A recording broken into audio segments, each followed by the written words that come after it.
Hello, welcome to English for Everyone, where we practice real-life American English. Today we're going to learn some important mistakes to avoid, so let's get started. First, it's not correct to say this. And in this example, a friend suggests to write off, I don't know, whatever you think is not a write-off. It's not correct to say a friend suggests to write off expensive jewelry. When you say suggest, you cannot use the infinitive. You cannot say a friend suggests to. We have to change the verb to a gerund. That's with ing. So remember, after suggest and after recommend, we cannot use an infinitive. We cannot use to plus a simple action. In both cases, we have to use a gerund. That's a verb plus ing. Example, they suggest exercising every day. I changed the verb exercise with ing. That's a gerund. Or recommend is the same structure. They recommend exercising every day. Let's practice. Do they suggest exercising every day? That's right, they suggest exercising every day. Let's practice. Do they recommend exercising every day? That's right, they recommend exercising every day. I can change the verb to the past. Recommend in the past, recommended. Suggest in the past, suggested. Example, he suggested going to that new restaurant. Or I can use recommend in the past. He recommended going to that new restaurant. After recommend and suggest, we use the gerund. That's the action with ing, going. Let's practice. Did he suggest going to that new restaurant? That's right, he suggested going to that new restaurant. Let's practice with recommend. Did he recommend going to that new restaurant? That's right, he recommended going to that new restaurant. But what if you want to include another person? If you want to include another person, the structure is very different and very strange. Let's take a look. I cannot say he recommended me to exercise. I have to use that. He recommended that I exercise. We cannot use to, we use that. Plus a new person, I, a subject pronoun, and a simple action. Now in the example, he suggested, that's in the past, but the verb exercise is in present. That's right, we don't change exercise to the past. We just change the first verb, suggested. He suggested that I exercise. Or I can say, he suggested that you exercise. Let's practice. Did he suggest that you exercise? That's right, he suggested that I exercise. And we use the same structure for recommend. If you want to put another person after recommend, use that. He recommended that I exercise. Or he recommended that you exercise. Or he recommended that she exercise. That's right, after she, we don't change the verb. We don't say she exercises. That's a routine, but this is not a routine. This is something that may or may not happen in the future, and that's the reason we don't change the verb. It's in a simple form. He recommended that she exercise. He recommended that she exercise every day. Let's practice.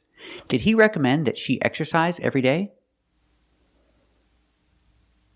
That's right, he recommended that she exercise every day.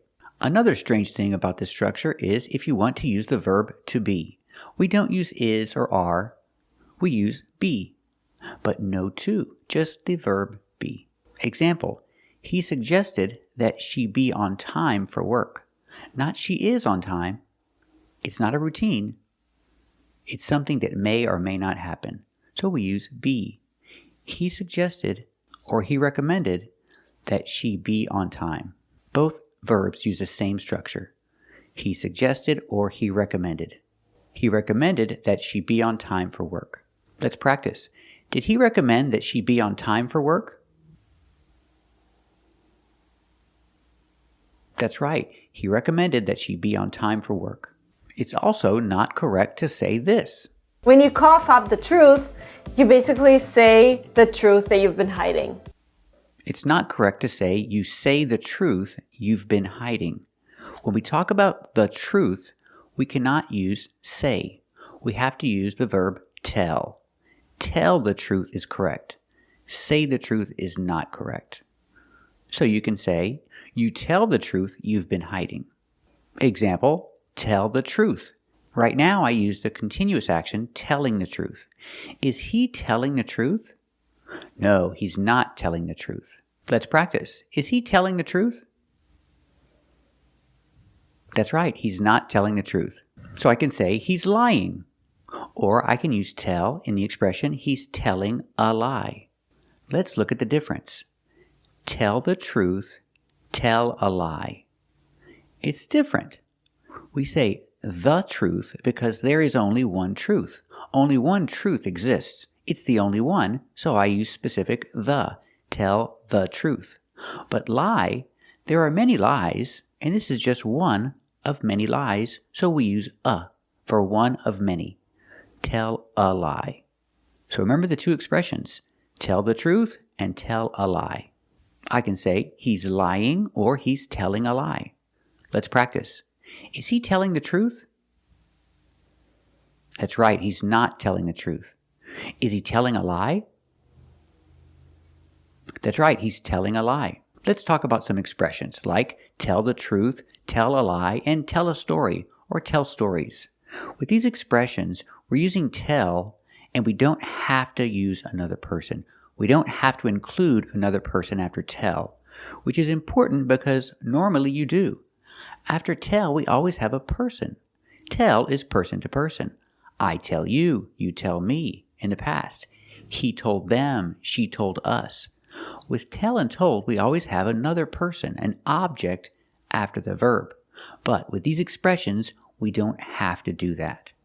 You can, but you don't have to. So I can say, he's telling the truth, or he's telling me the truth. I can say he's telling a lie, or he's telling him a lie.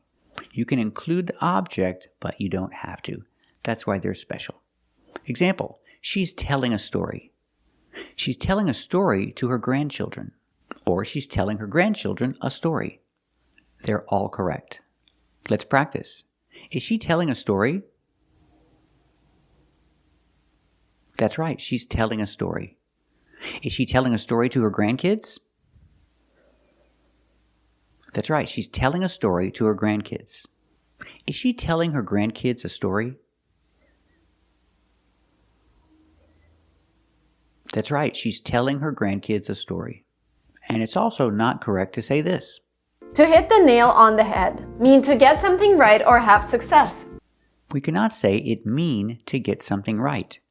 We have to change our verb mean with an S, and we have to say means. It means to get something right. We have to change our verb, simple verb, after he, she, it, or any singular subject with an S. You cannot say it mean, it means. If I ask a question, what does it mean? With does, we use the simple action. What does it mean? But when we answer positive, we change. It means. It means to get something right. I don't speak German. What does that mean? Ah, that means attention. In English, that means attention. Let's practice. What does that mean in English? That's right. It means attention in English. Very good. So remember, recommend and suggest have a special structure. If you just have a verb, use the gerund with ing. And also remember truth. Not say the truth, but tell the truth. Remember the important expressions, tell the truth, tell a lie, and tell a story. Using an object is optional with these expressions. Thank you for watching. And if you like this video, subscribe to our channel. And if you want to become a member, click the join button. And we'll see you next time.